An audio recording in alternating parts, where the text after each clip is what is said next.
So I have jumped back into the cake section and I am making a contestant recipe, Nicky, her lemon layered cake. I adore lemon, love, love lemon. So if you do, you're going to want to make this cake. You have to start out by making a lemon curd. And lemon curd's really not that hard. You just have to kind of be there and watch it and stir. But I highly recommend making your own lemon curd. You can use it on cakes, cupcakes, scones, biscuits. It's just wonderful. So I've got it made. It's nice thick consistency. I'm just going to strain it through a little strainer to catch any egg bits or anything that may not have cooked and put that aside to cool. I actually put it in the fridge. And so now I'm going to get started on my cake, the cake portion. And cakes, I don't know. I don't understand. I hope that the more I make cakes, the better I'm going to get.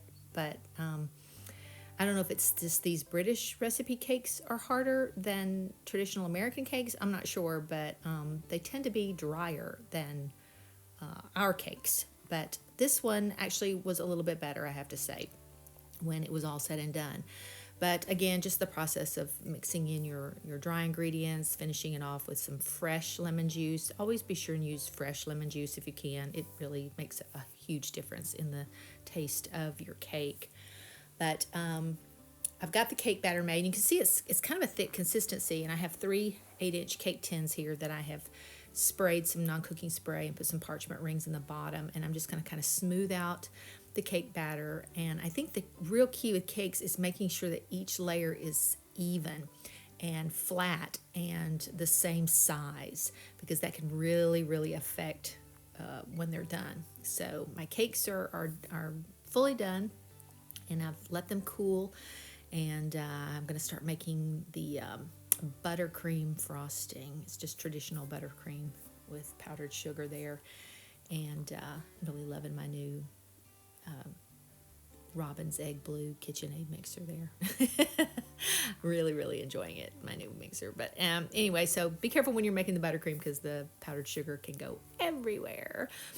But you're going to make this luscious buttercream to put on the cake. And so I have got my layers out and cooled on my cake stand, and the directions are telling me to put a certain amount on the first layer. Well, then you're supposed to put lemon curd on the bottom side of the next cake layer and flip it over, which I don't, now looking back on it, I think you could just put the lemon curd on top of the buttercream and put the next layer on. But anyway, so you're going to repeat that process again for the third layer.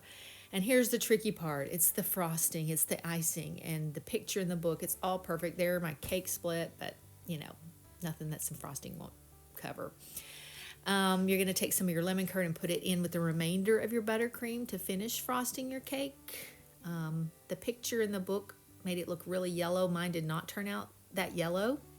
I guess if you wanted to add a little food dye, you could, if you wanted to make it look yellow.